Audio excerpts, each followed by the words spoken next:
In this tutorial, you'll learn how to check the status of your Git repository using the git status command. This is a fundamental operation that provides valuable insights into the changes made to your code and what needs to be committed.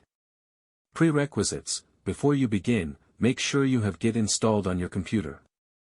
If you haven't installed Git yet, please refer to our tutorial on Git installation for your specific operating system. Step 1 is to open your terminal.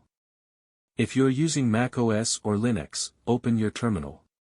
On Windows, you can use Git Bash or the Windows command prompt. Step 2 is to navigate to your project directory. Make sure you're in the directory of your project. You can use the cd command to navigate to your project folder. Step 3 is to check the repository status.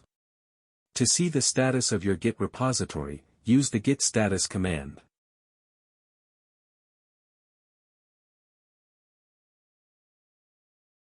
Initially, when there are no changes made to your project, running the git status command will display nothing to commit.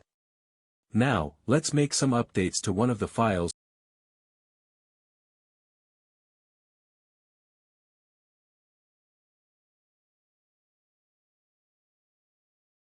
and create a new file within the project directory.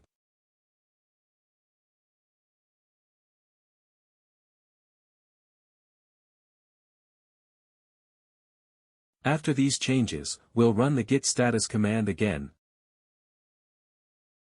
Step 4 is to interpret the status. The git status command will display information about changes made to your code, including untracked files, modified files, and files that are ready to be committed. Interpret this information to understand the state of your repository.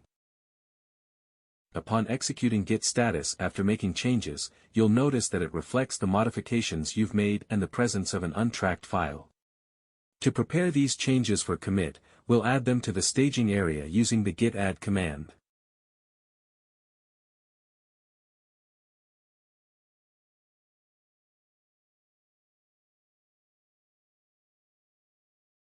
After adding the changes, running git status will show changes are ready to be committed.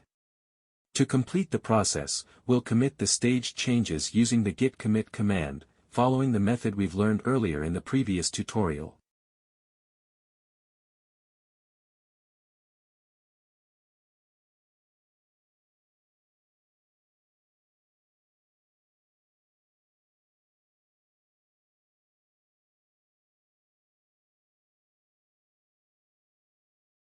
After committing, you'll observe that git status now displays no changes to commit, indicating that all your changes have been successfully committed to the repository.